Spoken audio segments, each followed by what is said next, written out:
En ce 1er mai 2012, au nom des camarades de l'Union départementale des syndicats Force ouvrière, j'adresse un salut très fraternel, très chaleureux à l'ensemble des travailleurs d'Europe, de France et du monde entier. Nous déclarons que le 1er mai est avant tout la journée de mise en avant des revendications et d'expression de la solidarité internationale. Et elle doit le rester. J'insiste un petit peu parce que vous savez, en ce moment, on en parle beaucoup.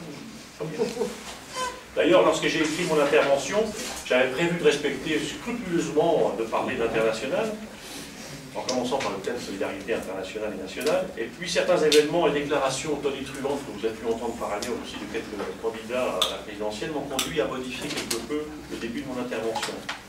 Je me suis dit qu'il était vraiment nécessaire de rappeler quelques symboles que nous connaissons bien, nous, à Force ouvrière, pour les avoir rappelés régulièrement lors de nos nombreux 1er mai, notamment.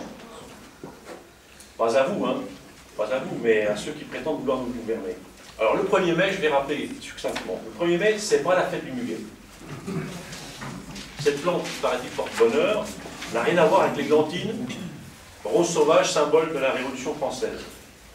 Le 1er mai n'est pas non plus, selon nous, la fête du travail, telle que l'avait décrété Pétain, chef du gouvernement de 1941, qui avait choisi cette date pour exposer les principes de sa charte du travail.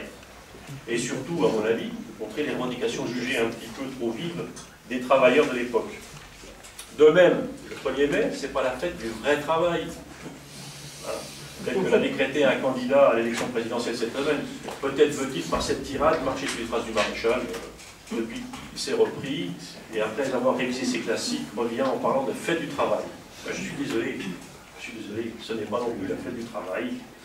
Le 1er mai est un jour férié, il ne faut pas l'appeler fête du travail, il faut l'appeler fête des travailleurs.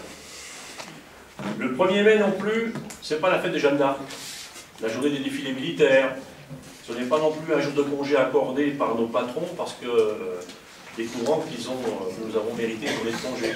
Non, c'est pas ça. Le 1er mai, pour nous, est bien plus que cela.